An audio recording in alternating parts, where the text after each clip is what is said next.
প্রিয় পরীক্ষা প্রত্যাশী ভাই ও বোনেরা, আসসালামু আলাইকুম। অর্ধবার্ষিক পরীক্ষা 2025 দাখিল নবম শ্রেণী, ইসলামের ইতিহাস, সৃজনশীল ও সংক্ষিপ্ত প্রশ্ন। এই ভিডিওতে আমরা তোমাদের ৭৭ নম্বরের যে পরীক্ষাটি অনুষ্ঠিত হবে তার প্রশ্ন এবং সাজেশন আমরা শেয়ার করব।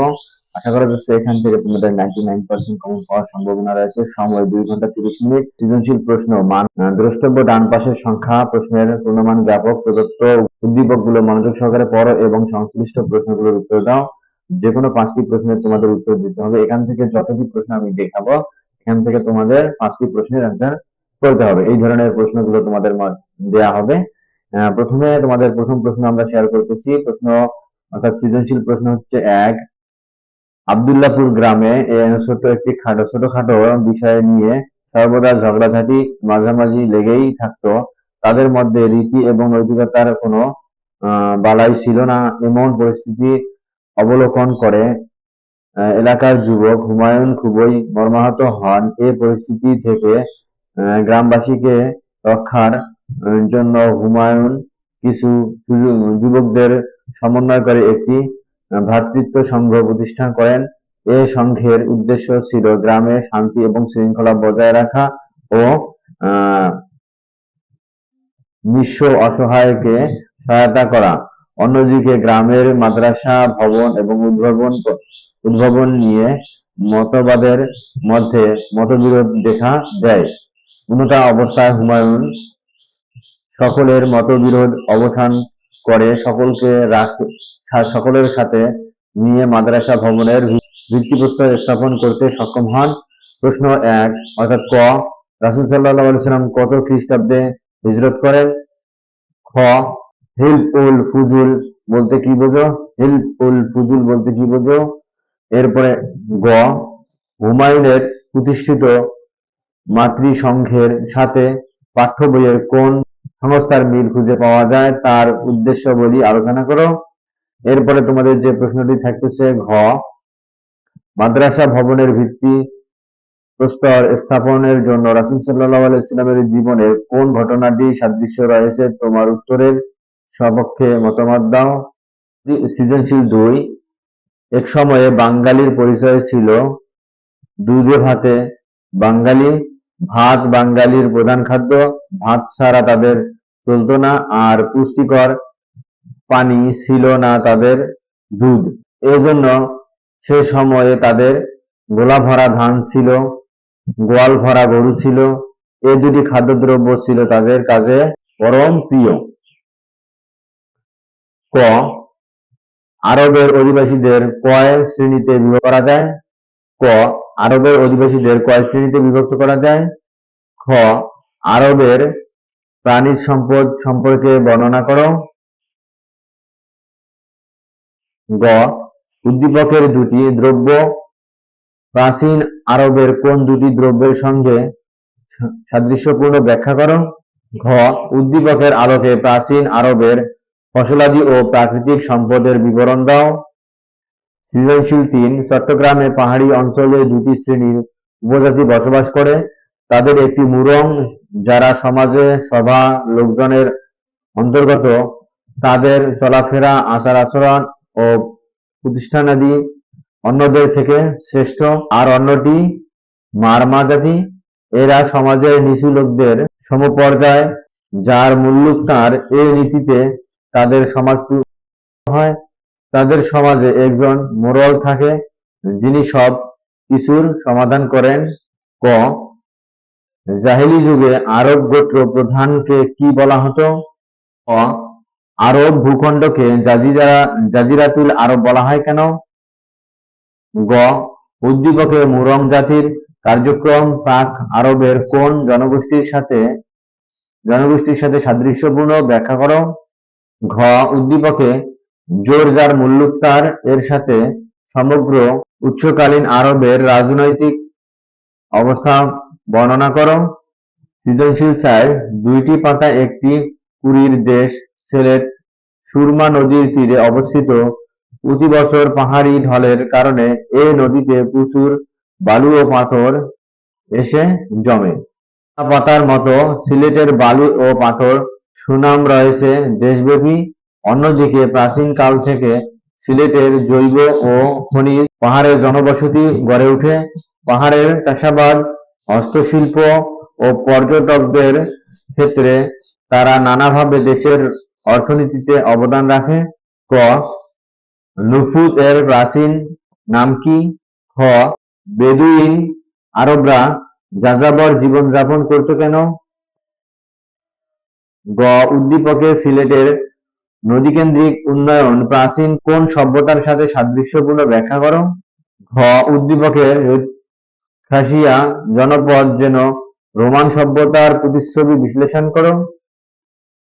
সৃজনশীল ৫. দৃশ্যপট ১. সকলের তরে সকলে আমরা, প্রত্যেকের তরে মোরা, পরের তরে। দৃশ্যপট ২. সতত হে নদ, তুমি পর মোর মনে, তোমার কথা ভাবি এর বিকালে। ক. মহানবী সাল্লাল্লাহু আলাইহি ওয়াসাল্লাম এর মাতা তাকে আদর করে কি নামে ডাকত? খ. কেন জাহিলি যুগে জীবন্ত কন্যা সন্তানকে কবরস্থ করা হতো? গ. দৃশ্যপট ১. এ কবিতায় চরণ দুটি মাধ্যমে রাসূল সাল্লাল্লাহু আলাইহি ওয়াসাল্লাম পূর্ববর্তী কোন কার্যক্রমের ইঙ্গিত পাওয়া যায়? ব্যাখ্যা করো। ঘ. তুমি কি মনে করো দৃশ্যপট ২ দ্বারা মহানবী সাল্লাল্লাহু আলাইহি ওয়াসাল্লামের মাতৃভূমির প্রতি গভীর ভালোবাসা প্রকাশ পেয়েছে? বিশ্লেষণ করো। ভিডিও এবং চ্যানেলে প্রথম হয়ে থাকলে অবশ্যই ভিডিওতে একটি লাইক দিবে এবং চ্যানেলে প্রথম হয়ে থাকলে অবশ্যই চ্যানেলটি সাবস্ক্রাইব করবা এবং বন্ধুদের মাঝে শেয়ার করবা যাতে করে বন্ধুরা উপকৃত হতে পারে। সৃজনশীল ৬. মুক্তিযুদ্ধে ইমরান আলী তার বাবাকে হারান। এই সৃজনশীলটি তোমরা সুন্দর করে দেখে নাও। দেখে নেওয়ার পরে তোমাদের প্রশ্ন এখানে থাকতেছে ক. কোন স্থান থেকে সম্পূর্ণ কোরআন মাজিদ একই সাথে নাজিল হয়? খ. কোরআন মাজিদ আরবি ভাষায় নাজিল হওয়ার কারণ কি? গ. উদ্দীপকে বর্ণিত ইমরান আলীর ঘটনাটি হযরত মুহাম্মদ সাল্লাল্লাহু আলাইহি ওয়াসাল্লামের জীবনের কোন ঘটনার প্রতি ইঙ্গিত করে? ব্যাখ্যা করো। ঘ. ওই ঘটনাটি ছিল হযরত মুহাম্মদ সাল্লাল্লাহু আলাইহি ওয়াসাল্লাম এর ধৈর্যের চরম পরীক্ষা। উদ্দীপকের আলোকে বিশ্লেষণ করো। সৃজনশীল ৭. মাওলানা আরিফুল হক সমাজের মানুষের দ্বীনের পথে চলার পরামর্শ দেন। প্রভাবশালী মহল তার এ দাওয়াতকে ভালো চোখে দেখেনি। তারা তার শত্রু হলো। একপর্যায়ে সমাজপতিরা মাওলানার পরিবারের সকল লোকদেরকে এক ঘরে করে রাখেন। এখান থেকে এই সৃজনশীলটি দেখে তোমরা গাইডের সঙ্গে মিলিয়ে তোমরা এখন থেকে পড়তে পারো। ক. আরবের পশ্চিমে কি? খ. মহানবী সাল্লাল্লাহু আলাইহি ওয়াসাল্লামের নামকরণ কিভাবে হয় বর্ণনা করো। গ. আরিফুল হক সাহেবের ঘটনাটি তোমার পাঠ্য বইয়ের কোন ঘটনার সাথে সাদৃশ্যপূর্ণ ব্যাখ্যা করো। ঘ. উক্ত ঘটনার পরিণতি তোমার পাঠ্য বইয়ের আলোকে মূল্যায়ন করো। এরপরে অষ্টম সৃজনশীল। বিত্তবান সেদায়েত উল্লাহ ধবলপুর গ্রামের মানুষদের শিক্ষিত করার উদ্যোগ নেন, কিন্তু সমাজপতিদের তোপের কারণে নিজ গ্রাম ছেড়ে পাশের রহিমপুর গ্রামে গিয়ে আশ্রয় নেন। রহিমপুর গ্রামের মানুষদের শিক্ষিত করার লক্ষ্যে তিনি সবার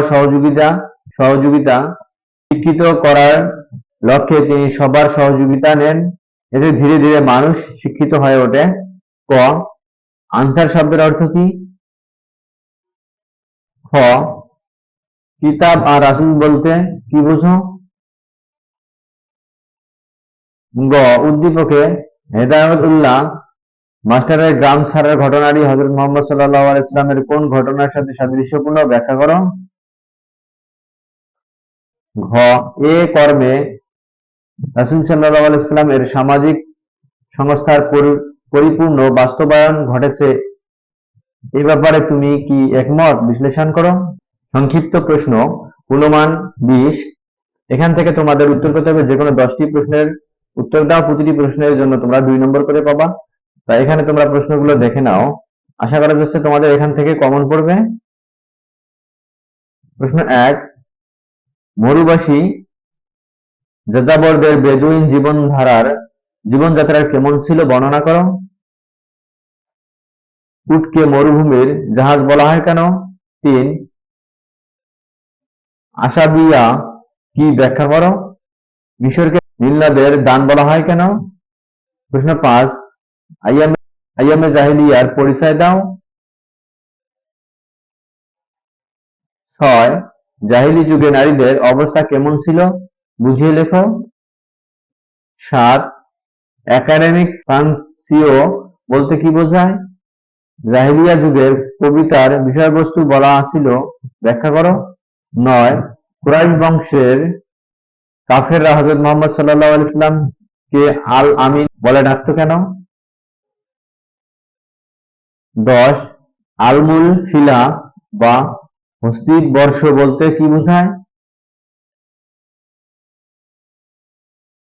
প্রশ্ন 11 বিবি খাদিজা রাদিয়াল্লাহু তাআলা আনহুকে কেন খাদিজাতুল তাহরিয়া নামে অভিহিত করা হয়েছিল? প্রশ্ন 12 কুরাইশদের ইসলামের বিরোধিতা করার কারণ কি? ভিডিও এবং চ্যানেলে প্রথম হয়ে থাকলে অবশ্যই ভিডিওতে একটি লাইক দিবে এবং চ্যানেলে প্রথম হয়ে থাকলে অবশ্যই চ্যানেলটি সাবস্ক্রাইব করবা এবং বন্ধুদের মাঝে শেয়ার করবা, যাতে করে তোমাদের বন্ধুরা এখান থেকে উপকৃত হতে পারে।